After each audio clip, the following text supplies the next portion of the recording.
కనీసం వెళ్ళి చూస్తే బాగుంటుంది అని. ఎందుకంటే ఓ రోజు బన్నీ బాధపడుతూ నేను చూడలేకపోయాను, నువ్వన్నా వెళ్ళి చూసిరా డాడీ అని అడిగాడు. నేను ప్రభుత్వాన్ని అడిగితే వారు పర్మిషన్ ఇచ్చారు.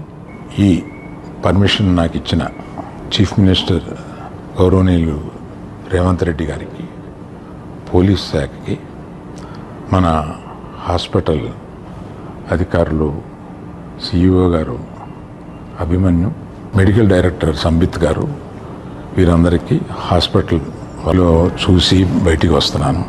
డాక్టర్స్ అందరితోటి నేను మాట్లాడాను. అబ్బాయి రోజు రోజుకి రికవర్ అవుతున్నారు. లాస్ట్ 14 డేస్లోనూ, పర్టికులర్ లాస్ట్ 10 డేస్లో రికవరీ కనపడుతుంది. బట్ చాలా టైం పట్టొచ్చు అని కూడా చెప్పారు. ఇలాగా ఆ అబ్బాయి కోలుకోవడానికి ఏమైనా చేయడానికి మేము సిద్ధంగా ఉన్నాము. అది కాకుండా ప్రభుత్వం కూడా వచ్చి మేము దీన్ని తీసుకుంటాము, ఈ అబ్బాయిని సంపూర్ణ ఆరోగ్యంతో చూడడానికి ప్రభుత్వం కూడా ముందు రావడం చాలా అభినందనీయం. చాలామంది అభిమానులు కానీ, బంధువులు కానీ, మిత్రులు కానీ అల్లు అర్జున్ ఎందుకు హాస్పిటల్కి వెళ్ళలేదు అని అడుగుతున్నారు. దానికి కారణం చెప్తాను.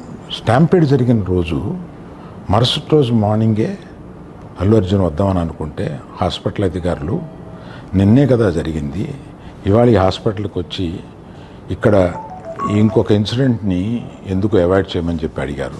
కరెక్టే కదా అనిపించింది. రాలేకపోయారు. ఆ రోజునే కేసు పడింది.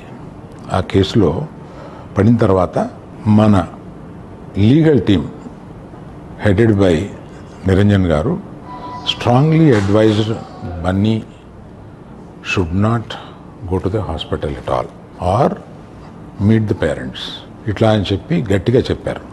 ఆ తర్వాత మేము రావడానికి అనేక నిబంధనలు, మళ్ళీ